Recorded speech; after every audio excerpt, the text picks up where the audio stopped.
Today we will be talking about specifics about business plan, the parts of business plan, why it's important, and how you approach in drafting a business plan. Let's first go with the philosophical approach. What is business plan and why do we need it?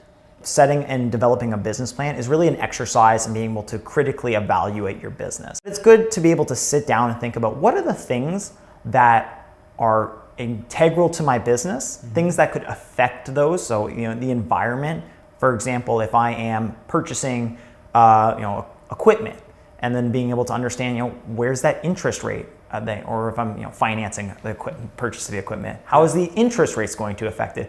So you want to think about all of the different factors that are going to impact your business. And so in that way, it's really like a mental exercise. Yeah. It's not just a matter of having this thing to be able to, again, have a goal. It's good to have that direction, but it's also good to think about what are the aspects. So it's like if you're making a workout plan, you wouldn't just go to the gym. I mean, some people do, but ideally you wouldn't just go to the gym and be like, well, like maybe if I just start picking up some weights, I'll like get stronger. It's good to think about, what am I trying to get stronger at, and what are the best exercises for me to achieve that? And then also, outside of that, you can think about like the diet plan. So like it brings it all together into a more holistic view. Where do you use that business plan in real life? Well, I mean, for example, for the immigration standpoint, it is required as part of the business immigration process. So right there, it has some utility to be able to come to Canada. But I think a lot of people would want to be able to use it. So for example, like a bank might require it.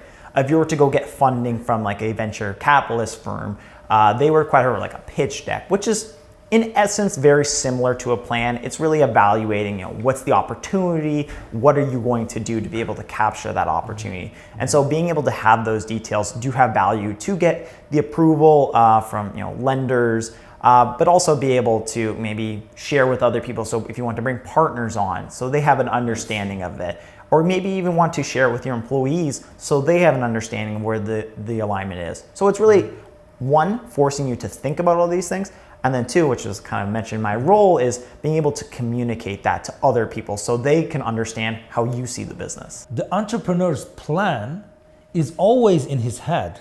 Now, how do you reflect it on a document? What's the process you first engage?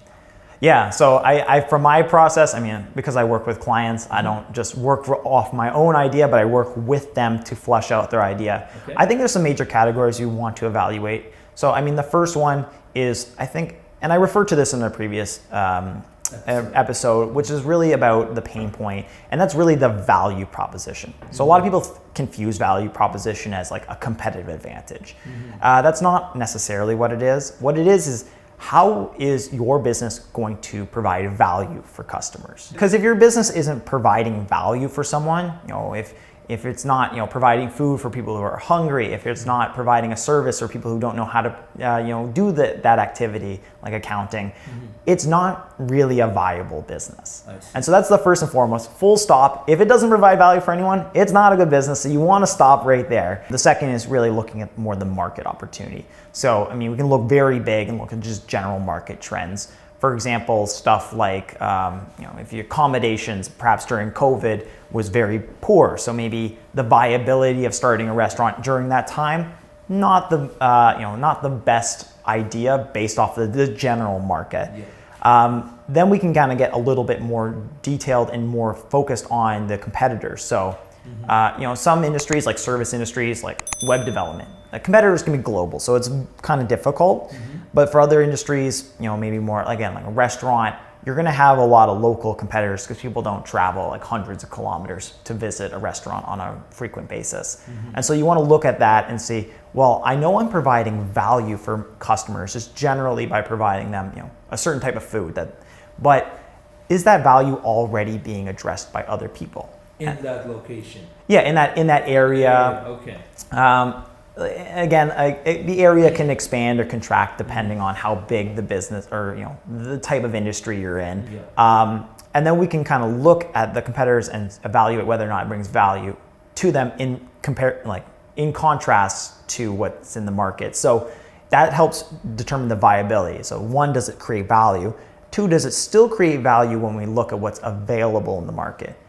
Sometimes there's just not enough competitors in the market. If I want an ice cream cone, and Toronto's a big city and it gets hot, right? It's hot right now as we're filming this. We'd like to have some ice cream. Yeah, but if there was one ice cream shop and the line is super long, well, that's a really big pain for customers. And so a pain point would be establishing another location.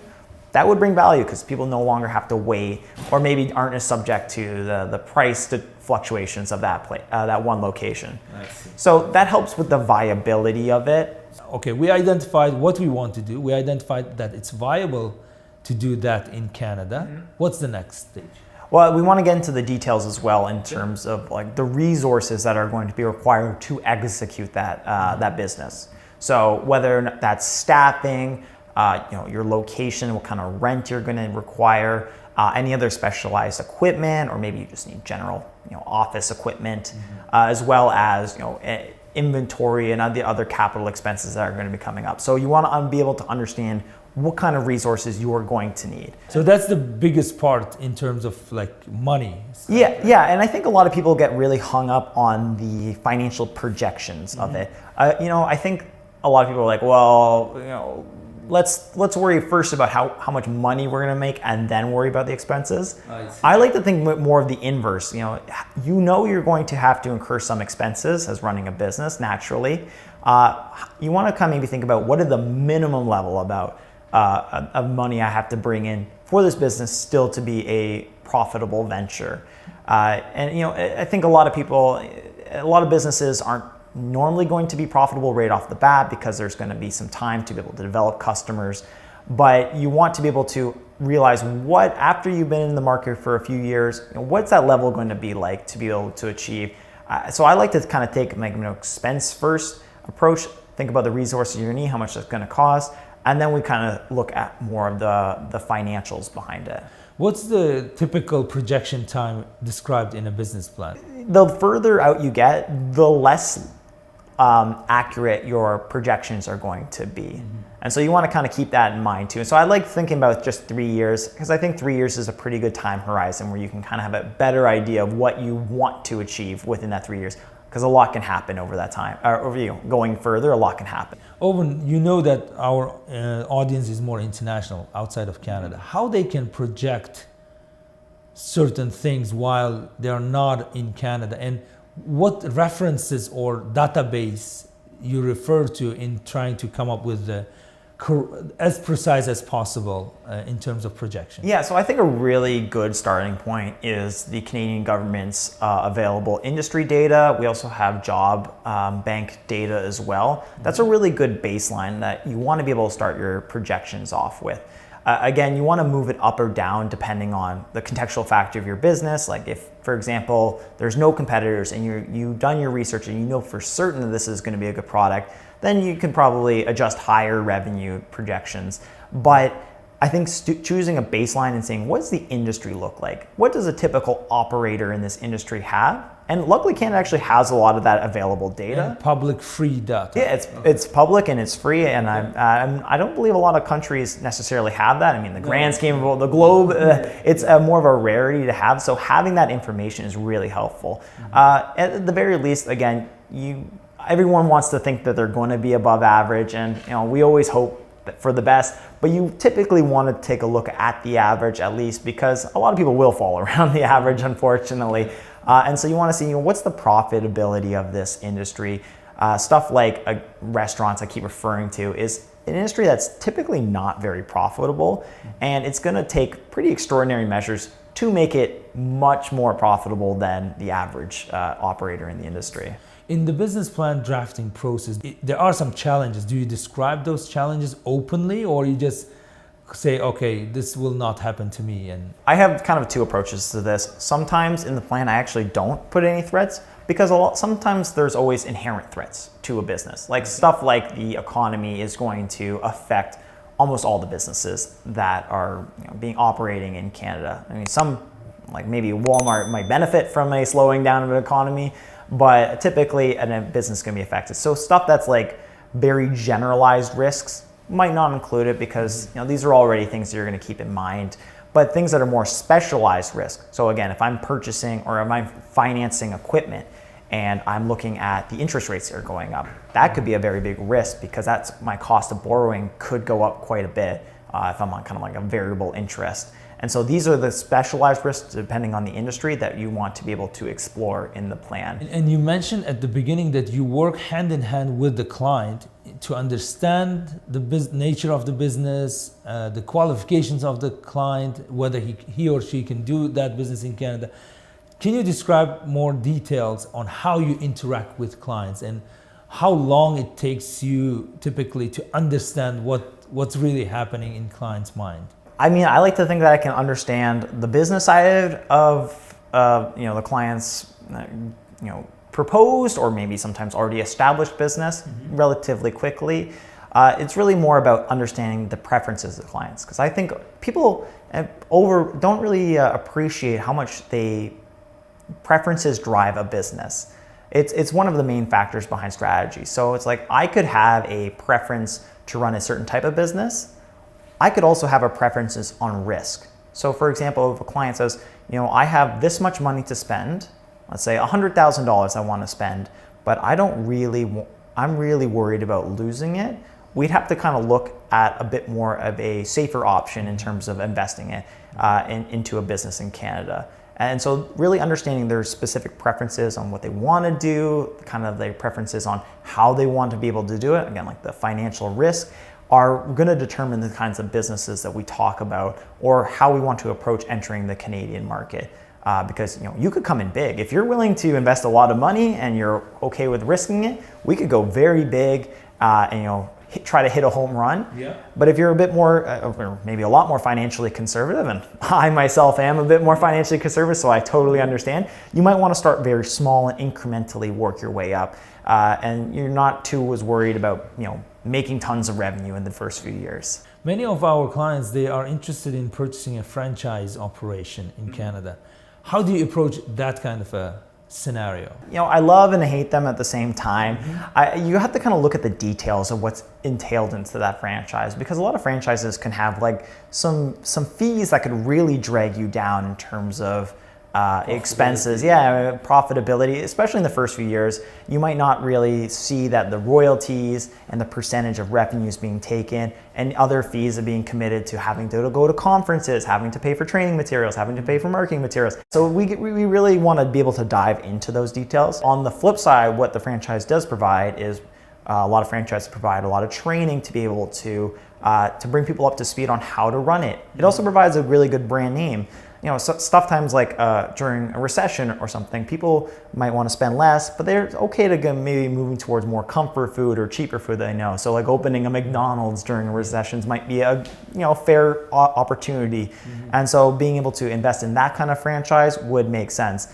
I wouldn't just say invest in a franchise and it'll magically work out. I think you still need to do a lot of the due diligence and planning that you would do if you were to just start your own business. Imagine I'm your client. We drafted a plan. Everybody's happy. What should we worry about in terms of the immigration analysis of that plan? Typically, a temporary intent is going to be something that you want to be a bit more explicit in the plan. You want to be able to show that you have a way that you're going to transition maybe your responsibilities to someone else, at least the bulk of what like the day-to-day operations will go to some other manager, and that you will be able to then return to your home country or be able to return or work the business from afar if necessary.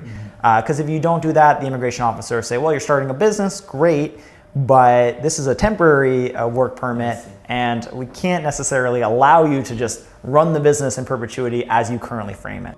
Do you address the immigration side in the business plan? I personally always take a business first approach.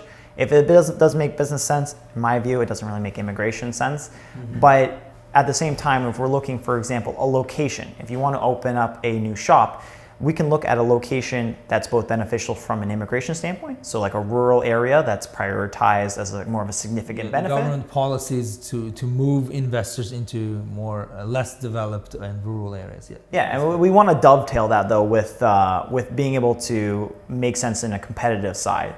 So an example would be like if you're going to run a business that attracts wealthier people, then we can put you in a rural community, but we might want to put you in one that gets decent tourism numbers as a result. We wouldn't want to just put you in the middle of a rural community in the middle of nowhere. If your clientele are more wealthier, affluent people, then that doesn't really make as much business sense. So we try to dovetail both the immigration considerations and the business considerations, and that's really a bit of an art, specialty art that I really enjoy, and it makes it a little bit more challenging to write a plan, but overall it works out. Do you work with that means that you work with immigration lawyers in drafting that specific part of the business plan? Yeah, we always are in discussion. We're always in talking about what the proposed business side is and how that's going to fit with how they want to position the applicant for a immigration application.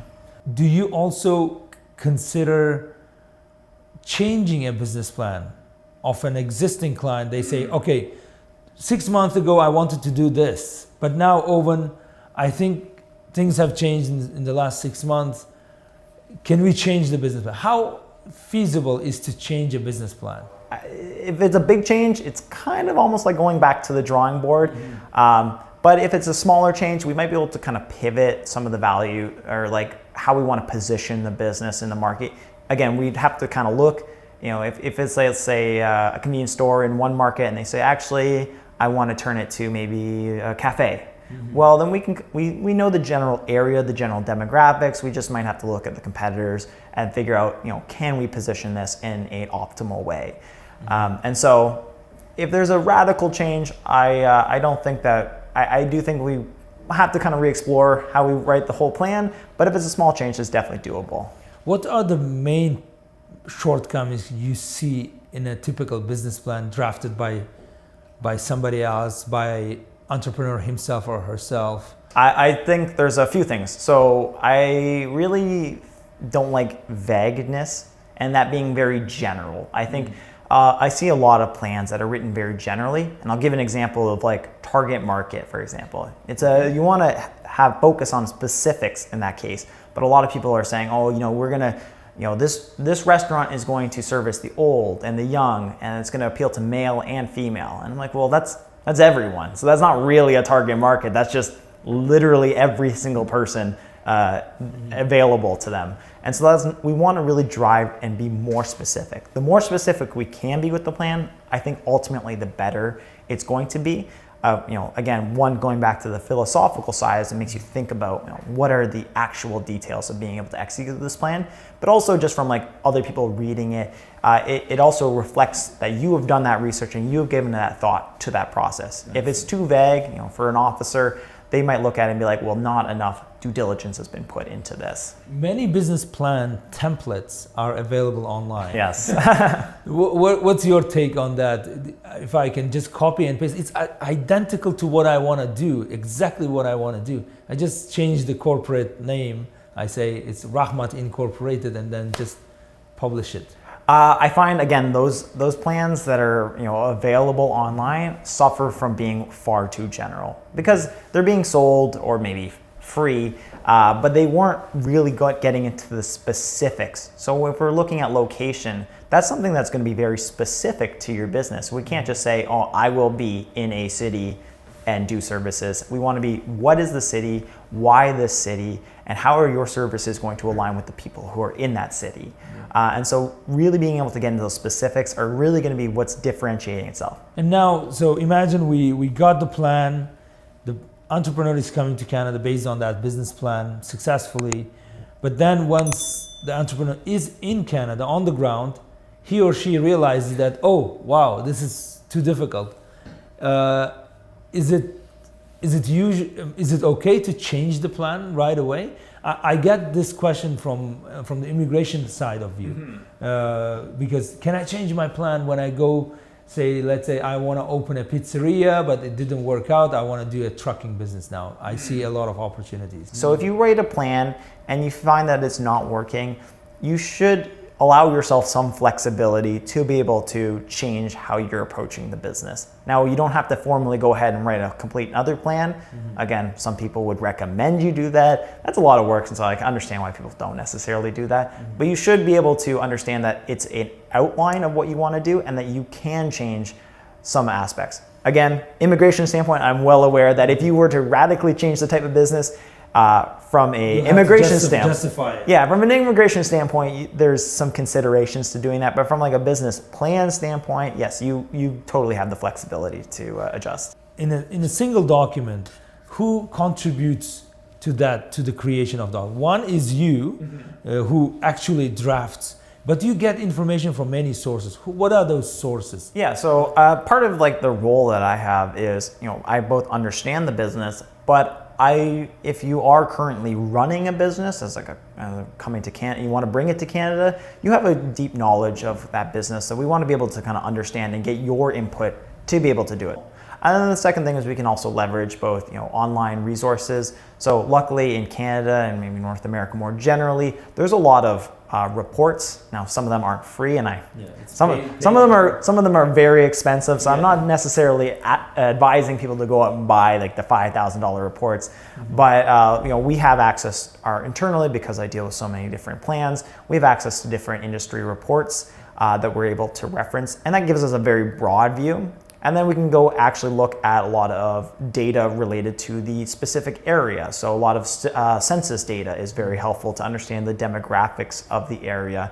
And because we have a lot of available data on like businesses within the area, we can understand and see all the clusterings of the businesses themselves. So those are really kind of the last two are something that most people can actually go do and find information on a business. You mentioned earlier in episode 1 that you work hand in hand you talk to economic development officers on the ground.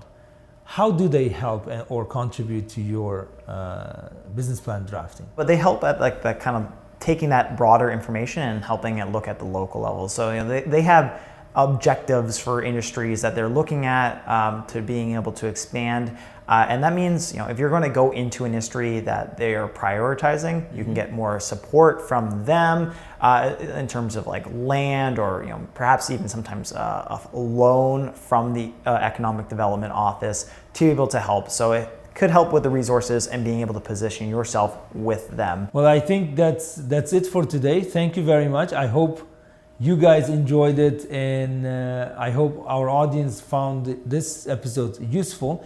Don't forget to subscribe, like, and share the content that we are producing. It would help us very, very much.